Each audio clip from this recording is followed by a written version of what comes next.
So this is the question number 12 from 2023 midterm morning session paper, and this question comes under the topic user defined function in Python.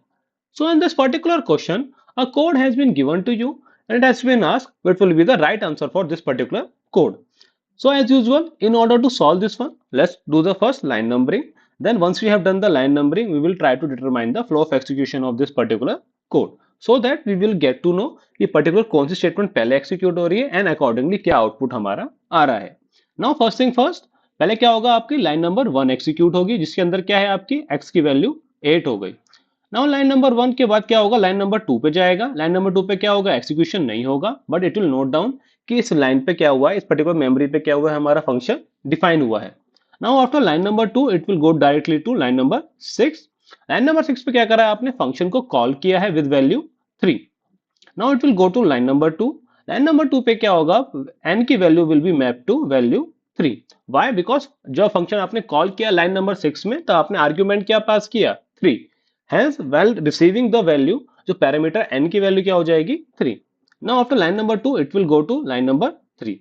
Line number 3 में क्या करा आपने, global को जो आपने line number 1 में define किया था उसको x को ग्लोबल बना दिया. यानी कि x के अंदर आप जो भी चेंज करोगे आप फंक्शन के अंदर, it will reflect outside the function as well. Okay, now it will go to line number 4. Line number 4 पे क्या करा आप, स्वैप कर रहे हो वैल्यू को, यानी x की वैल्यू क्या कर दिया आपने अब 3 और n की वैल्यू क्या कर दिया आपने अब 8. Now after line number 4 it will go to line number 5. Line number 5 पे क्या प्रिंट करा रहे हो आप, x, n. तो क्या प्रिंट करा रहे हो आप 3 separated by percentage sign, then 8 and ended by at the rate. So this will be your output for line number 5. Now after line number 5 it will go to line number 6 again because यहीं से function आपका call हुआ था.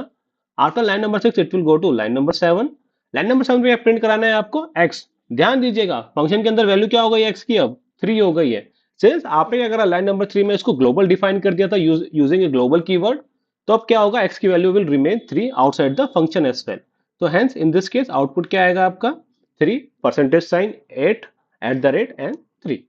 If you wish you can run this one on IDE as well, you will see कि same output आपका आएगा. Hence for this one option number A is the correct one.